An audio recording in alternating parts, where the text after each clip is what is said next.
In today's video, I'm going to tell you why I stopped painting for about a decade and why this is something that you should never do. Welcome back to my channel. If you are new here, my name is Michelle, and on this channel I teach all things watercolour as well as drawing, mixed media, a little bit of business and motivation for artists too, so please do consider subscribing. If you click the bell icon, you can get notified every time I have a video for you. I make at least one free video here a week on YouTube on a Thursday with extra content for Patreon subscribers. So in a recent video I mentioned that I had stopped painting for about a decade, and I said if anybody wanted to hear the story that they should let me know in the comments. Loads of people wanted to know, so that's what I'm going to talk about today.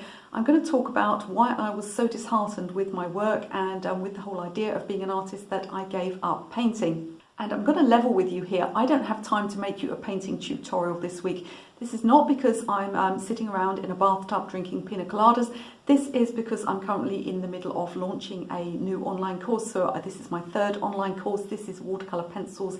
We're doing flowers. And in the week before a course launch, it's always absolute mayhem. And I have a lot of work to do. I've been working until midnight most evenings. And there's a lot less editing on a talking video like this than there is on a full art tutorial. Don't worry, we'll be back to painting next week. But in the meantime, it seems a good time to tell you this story. If you are interested in my watercolour courses, do pop into the video description. There are also some free downloadable PDFs that you can grab there for no money whatsoever. But back to today's video. Now, I've been kind of excited to tell you this story, but also a little bit nervous because it involves speaking about personal things which I don't normally like to share on my YouTube channel. I get really fed up actually when I go and watch, painting tutorials and somebody's just going on about their personal life and their struggles and their problems. But lots of you wanted to know, so I'm going to tell you, and I will try not to make it too long. So I kind of divide my life into two halves, and that's the point up until when I decided to become a professional artist, and that was quite late on, sort of in my early 30s, and the time leading up to that. So this video is going to be about the time leading up to that point. And I really think that some of the things that I was told as a child and as a young adult, I really think that they're going to resonate with a lot of you. I think a lot of you will have been told the same things and heard the same things, and that it will have discouraged you. Now, you may not want to be a professional artist, but even to be an amateur artist, or just to be a hobby painter, I think a lot of you may have been discouraged and may have been told that this is something that you shouldn't do, that you're not good enough at, and that you really should stop doing. And there are lots of reasons why people say bad things to us. Sometimes they just believe those things, but I also think that's a real thing of a lot of people are afraid to take risks in life, and because they are afraid of a risk, they will reflect that feeling onto you. So there's a thing in life where people like to live in tribes. They like to follow what everybody else does, and if you try and do something that's outside of that, you can get mocked for it. And this is something that happens in life. People like to keep you within a group. They like you to do the same things as the group does. We're all tribal at the end of the day, and if you want to do something outside of what is normal for that group, or considered to be normal for that group, then the people within the group are going to feel a little bit uneasy because it makes them examine their own choices. If you go and do something that's a little bit outside of the norm, that's something that's a little bit brave, then people that are not doing those things are going to feel a bit uneasy within themselves, and it's far easier for them to try and bring you back into their group than for them to take that step and become brave themselves. And so this is one of the reasons, there are just reasons of meanness and things like that, but it actually could apply to anything from travelling to playing football. Anything at all can be criticised if it goes against the norm. So in this video, I'm going to go through as briefly as I can some of the things that were said to me, some of the influences from the outside world that made me feel by the time I was in my early 20s that art was just not for me, and it was something that, it just wasn't for somebody like me, and that I would fail at it. It wasn't possible for me to do it, and it just wasn't worth trying any longer. I hope when you hear this story from someone who now makes a living as a professional artist, it's going to make you realise that you absolutely shouldn't be listening to other people anymore. So when I was a kid, I loved drawing. It's one of the first things I remember doing actually, and my earliest memory actually is of looking at the wallpaper in my bedroom and seeing brightly coloured illustrations of animals on there and thinking they were the most wonderful thing in the world. And I continued to draw all the time as a child. It seemed to me to come naturally. I didn't understand people that didn't draw. I remember asking my poor mother, please draw me this, and she just couldn't draw at all. My father and my father's side of the family had all the drawing talent, and my mum's very good at figures and things that I'm useless at. But, I'd come home from school and say, oh, can you draw me an elephant? And my mother's sort of looking at me like, of course I can't draw an elephant. What are you asking me? And to me, it just seemed incredible that she couldn't do something that came so naturally to me. So I always loved drawing as a child, and reading. Those were the two things that I loved most of all, drawing and reading books. Now, my childhood was very disrupted. My education was completely shot. And this is because not only did my mother split up with my father when I was about 6 years old, and he was a person, I won't go into details, but he was a person that I have chosen not to have contact with for my entire adult life. He was not a good person. My mother was a good person. However, she was incredibly young when she had me. She was only 21. She wasn't really grown up herself, and her life was a bit chaotic. And my childhood revolved around being dragged from, house to house, school to school. I went to 8 or 9 schools in total, I think. And sometimes that involved being bundled into a car at gone midnight, driven miles, and then deposited in another school halfway through the term, maybe even halfway through the day. You can imagine what this did to my education, and you can imagine what this did in terms of things like getting bullied by other children who were already ensconced in that school. And I'm not talking about bullying just to get some kind of sympathy, because frankly, in the time when I went to school, just about everybody got bullied sooner or later for something or other.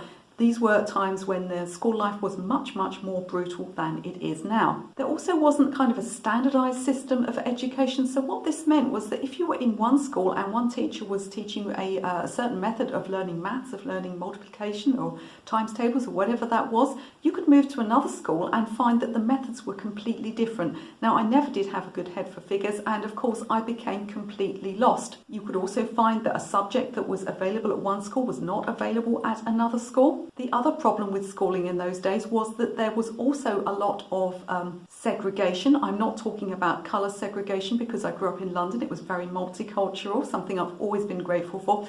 But I'm talking about segregation between the sexes. For example, girls were not allowed to do football or rugby, and boys were not allowed to do cooking or sewing, as it was called in those days. Of course, now it's domestic tech or something, but in those days it was cooking and sewing, and boys were not allowed to do it. I'm always astonished at people. I think Gordon Ramsay's the same age as me. I'm always astonished at these men that went on to become fashion designers or to become chefs. And it must have been so difficult for them because they literally weren't allowed to do that at school. It was the same for things like woodworking and metalworking. I was not allowed to do woodwork. I was not allowed to do metalwork. Boys were not allowed to play netball. They had to play football or rugby. There was this huge segregation. There was also kind of an idea that you had to be good at certain things to do certain other things. You could not, for instance, choose to do German at my school. You could not choose to learn the German language, something I was very interested in because my great-grandparents are actually German. You had to be good at French. Now, I've never liked the French language. Sorry if you're French, but it's just not something that's ever resonated with me.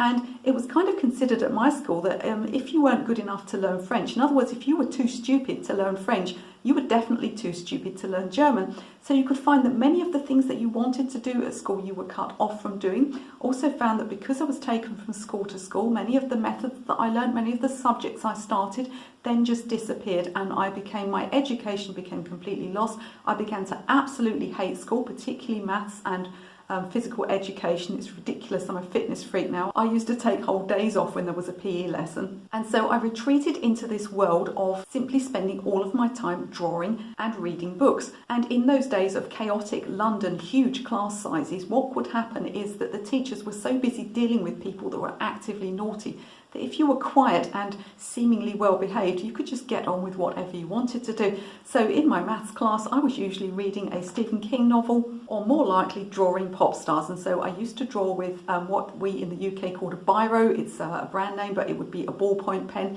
And I used to draw with a ballpoint pen, and I would draw pop stars and famous people. I particularly liked drawing animals, and I particularly liked drawing faces. And this was something that seemed to come natural to me, and I just tried to ignore the distractions that were going on around me of people actually trying to give me some kind of formal education. Now, one thing that I'm extremely grateful for is that love of reading, and I didn't realise until I was older, because a lot of the horror novelists, I loved horror books, a lot of the horror novelists that I read were quite trashy. but I also loved Stephen King, and I never realised until I was older just what a genius that man is at writing and how good his grammar is. And I find myself now being fairly good at writing and fairly good at grammar, and it's kind of an inherent thing, because I couldn't tell you what, a fronted adverb or any. I don't know the language names. I don't know the meaning of grammar terms, and yet inherently I can do it. So my love of reading stopped me from becoming, completely illiterate, and my love of drawing continued, and I tried to just ignore everything else around me, and I tried to ignore the chaos that was going on in my home life. But no one really noticed that I was good at art. The art teachers in those days were a bit hit and miss. Some of them weren't very good. And I'm afraid there was an attitude in schools, and London schools at that time were quite brutal. We're talking about a time when the teacher could give you a clip round the ear or throw a wooden block board rubber at your head. One of our maths teachers actually used to pick the boys up by their ears. We're talking about a time when teachers could physically put their hands on you, and also when school reports were absolutely vicious. And if you were a child who was quiet, or if you didn't do your work, if you had some kind of home life, some kind of problems, teachers would just assume that you were either lazy or stupid, and they would have no problem in saying so. A few years back, I dated a history teacher for several years, and he was actually a senior history teacher. So he was in charge of half a school, really, really good career, really good job. And he showed me his school report one day. He's a little bit older than me. And in the school report, the teacher had written, "Will never amount to anything." So this was a time when if you were quiet, if you were withdrawn, if you had issues, if you had problems of any kind, God help you if you had dyslexia or a stutter or something like that, teachers, parents and people around you were far more likely to be cruel to you and to mock you and to tell you that you were stupid or lazy or clumsy or idiotic than they ever were to give you support. Of course, this still goes on today, but I'm so pleased that in a lot of countries at least, people are a lot more supportive of young people and their dreams.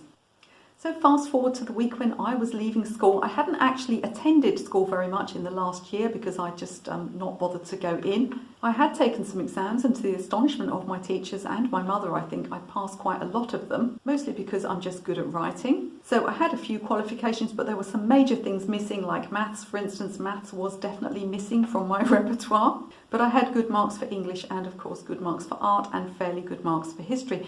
So in those days you would go and visit what they called a careers officer, and ours was in a porter cabin because in London they went through this whole phase of just not having any money to improve the school, so they built these kind of porter cabins which were like static caravans. So I went off to see this careers officer, and I was only 16 because in those days you were allowed to leave school at 16, and the careers officer said to me, "Well, what do you want to do?"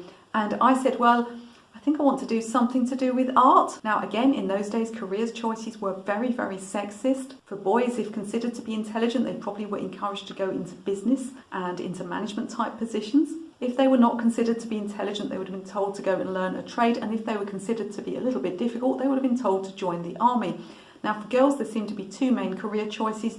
These would be nursing or caring for people, or what was known as secretarial work, so in other words, minor office work, such as filing and copy typing. Yes, copy typing existed in those days before computers. I am that old. There were not dinosaurs roaming the earth. I'm not quite that old. Of course, computers existed, but these were the days before they were widely used. And when I expressed to the careers officer that I would like a career in art, he looked at me with my working class background from a very poor family, a history of teachers just thinking I was stupid, and he said to me, "Don't be silly, dear, you need to learn to type. If you learn to type, you'll be able to find a place in an office quite easily." So what did I do? I listened to him. I went and I taught myself to type. I got one of those old-fashioned typewriters. I put stickers across the keys so I couldn't read them. I got a book from the library and I taught myself to touch type. I did find, however, that I couldn't then get a job as a typist because I didn't have a typing qualification. So there were a lot of temp agencies in those days. So I went to a temp agency and I said I taught myself to type, and they said, "Sorry, we can't employ you." So I went to another temp agency and they said, "Have you got qualifications?" So I said, "Yes, I have all of my qualifications." And they sent me out on an assignment and I worked as a copy typist for quite a few years. I am not advising that you blag qualifications that you don't have, but that's what I did. Now, at this point, you might be thinking to yourself, well, why didn't you ask to go to art college? Why wasn't this a possibility for you? And all I can say is that from my background, which was very working class, and I understand that working class possibly in America doesn't quite mean what working class in the UK means or meant at the time. And when I explain about the class system as it was back then, I'm not making any personal judgments. I personally believe that everyone is equal and everyone deserves the same chance in life. But back in those days when you were working class and you came from a very working class background, the idea of going to university simply wasn't an option. It wasn't on the table. Of course, technically I could have done it, but it just didn't occur to me. I know that sounds crazy, but it's just something that was not done by people of my background. It's something that wouldn't have been accepted, and I needed to earn money, so it simply wasn't an option for me. Now, after a few years of working quite successfully in offices, I did decide that I wanted to go back to it. I had hooked up with a guy who was a student, and I had thought myself about going back into education. So I looked at the idea of taking an art degree, and I went and spoke to some people, and basically they wouldn't let me on the course without taking a 2-year foundation course. So that would have been a 2-year foundation course followed by a 3-year art degree. This would have been 5 years out of my life, and it seemed ridiculous to me that they wouldn't let me on the course without the 2-year foundation course because I didn't have any kind of portfolio. And again, I thought to myself, this is a career that's just shut off from me. So I decided that I wanted to do something artistic that would also enable me to train fairly quickly and always earn money. So I decided to go into hairdressing, and I did indeed take a 2-year full-time college course and train to be a full-time hairdresser. Now, as part of that course, it was a community college, and so there were 3 or 4 different things that were taught there. One of those was childcare, and there was photography, there was hairdressing, and there was art. Now, one of the things that I discovered was that the art students absolutely looked down on the hairdressing students. We were just scum of the earth, because in those days, hairdressing and childcare, they were things that you took if you weren't very clever. And again, no judgment on anyone that takes those careers, but that was kind of the options that they pushed you into. If they felt that you weren't very bright and you didn't have a career, they would push you into childcare, into caring professions, and they would push you into hairdressing and things like that. So the art students felt that they were a cut above us, and I was a mature student at the time, but only about 22. And I remember we had an open evening, and we also did art once a week, and the teacher asked me to paint something for the open evening. So what I did was I painted a copy of Venus standing in the seashell. I'm sure you know it's a very famous painting, and she has all this long hair. So I painted this in acrylics to go behind the reception on our open evening of our little hairdressing salon. Of course, a lot of the art students wandered through, and so I was behind this reception desk, and there was this sort of 3-foot painting of Venus. And a lot of the art students said to me, oh, they said, who painted that? Who painted that? And I said, well, I painted it. And it was very funny because after that, I kind of made friends with some of the art students, and they were a lot less condescending towards me than they had been previously. So I completed my hairdressing training, I went to work in hairdressers, and I absolutely hated it. It certainly did earn me money, and in years to come, when I was short of a little bit of money, I could do some hairdressing on the side. I still cut my mother's hair. My mother's pretty much the only one whose hair I cut on a regular basis. I'm an only child. She threatens to disinherit me if I don't cut her hair. I think she's joking, but I'm not prepared to find out. So I still cut my mum's hair, and I still mess around doing crazy hairstyles on myself. But that was pretty much the end of my hairdressing career. Now, around this time, I'd still been doing a little bit of sketching and a little bit of drawing, but it was very, very few and far between because I was caught up in the business of, working for a living. And I'd also taken up 1 or 2 other creative hobbies, because you find when people are creative, they're always creative in lots of areas.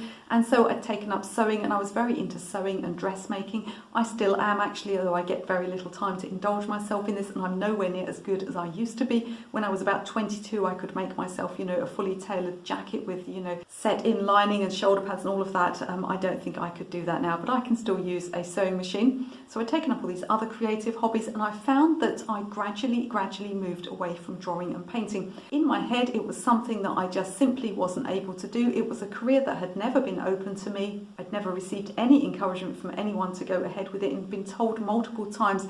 And in fact, although I was estranged from my father's side of the family, in the years previously when I had seen them, they'd all told me, oh, don't go into art, you'll never make any money at it. So I had this whole negative idea, and I never believed really that I was capable of being an artist, and certainly not a professional artist, but it always niggled, and it was always in the back of my head that this is something that I had wanted to do. So don't worry, we're nearly at the end of the story. And so fast forward a few years, I had met my daughter's father and had my daughter, and was caught up in motherhood. Now, I'd taken a little bit of time off from working in order to look after my daughter when she was very small, and I'd actually started doing some crafts, and I'd actually started doing some craft fairs. fairs. And I'd also started going back a little bit to painting. So we'd had a family holiday in Cornwall. I think my daughter was 3 or 4 years old, and I'd wandered into an art gallery in Cornwall. And it was a gallery, it was also an art shop, and so the owner had sold me a few watercolours, and I'd been very much entranced with the watercolours I saw there. They were mostly boat paintings because it's on the coast and this is what is popular with tourists. There were boat paintings, and most of them were actually pen and wash, so pen and ink with watercolour on top. And I remember being, quite astonished by them and thinking to myself, how does the ink not run? I was so dumb, so dumb. It's just waterproof ink, Michelle, it's just waterproof ink. But anyway, I'd been very entranced by these, and I'd spoken to the owner, and he'd persuaded me to buy, a good salesman, he persuaded me to buy a little set of watercolours. He was very encouraging, and he said to me, oh, you'll do very well with this. And I'd taken those watercolours and I'd started incorporating into the crafts that I was selling. I'd started doing things like, I'd started making little greetings cards and things like that. And I'd also sort of mentioned to my daughter's father that I wanted to be an artist. I was going to start practicing painting more generally, and had been making sort of tentative steps towards doing that. And indeed, I'd had a few classes, which I'll tell you more about in another video. But I'd sort of tentatively started this idea of thinking about being an artist, and I'd come to realise doing craft fairs that, you can paint a beautiful design on a greetings card, and you can paint a beautiful design on a wooden pot, for instance, and it can be worth very little money, but if you put that design in a frame, it can be worth as much money as someone's willing to pay for it, because there's a big difference in money terms between fine art and crafts. Now, I hate people talking down to people that do crafts. I still do lots of crafts myself when I get time, and there really is no difference in skill level between crafters and artists in my book, but there certainly is a difference between what people are willing to pay for fine art and what they're willing to pay for crafts. So I thought to myself, why am I messing around painting these little cards and selling them for, a few pounds when I could be earning a lot more working as a proper artist? Now, around that time, my life completely fell apart again. Two things happened in 1 year. My stepfather died, which was very traumatic, and I discovered that my partner, my daughter's father, we had not had a good relationship for many years, but I discovered that he was having an affair. I threw him out, and he owned the house that I was living in. So basically, I ended up sleeping on my mother's sofa with a 7-year-old to look after. I had owned property earlier in my life, but through some stupid decisions which involved taking that money from the property and putting it into my partner's house, I had ended up in a very, very bad financial situation. The job that I had done for years, which was working as a copy typist, was obsolete. I couldn't go back to that. It simply didn't exist anymore. Computers had become much more mainstream, and nobody was ever needed anymore to copy things on a typewriter. So there I was, sleeping on Mum's sofa, and yes, her German Shepherd dog came in every night and licked my face and woke me up. Having a child who just turned 7 to look after and somehow bring up alone. No income, no way of gaining any income, not wanting to go back to hairdressing. It was a really, really difficult time. Now, at this time, what happened was my ex had moved in with the lady that he had been having an affair with. Now, I want to say, this is many decades ago. I don't want to sort of say bad things about him. We are quite amicable with each other now, and if we need to come together for the good of our daughter, then we do so. Other than that, we don't really see each other, and he is now married to a nice lady. However, he wasn't married to that nice lady at the time. He was with this woman who was really quite unpleasant and quite horrible. And she was also quite jealous, and despite the fact that I'd thrown him out, she loved to phone me up. So she would phone me up and throw abuse at me. And one of the things that she said to me one day on the phone, when I picked the phone up, she said to me, "He's told me about you. All you do is sit on your backside and paint pictures all day." And I couldn't believe that she would say this. I couldn't believe that he had either on purpose or unwittingly given her this impression, when actually I'd spent very little time painting and an awful lot of time up a ladder decorating the house that we owned together. But that was actually the turning point for me. But I was just so furious, and one of my faults is that I'm not very good at forgiving people, not very good at letting things go. And if someone has said something to me, it tends to live in my head, as those comments about my artwork when I was a child lived in my head.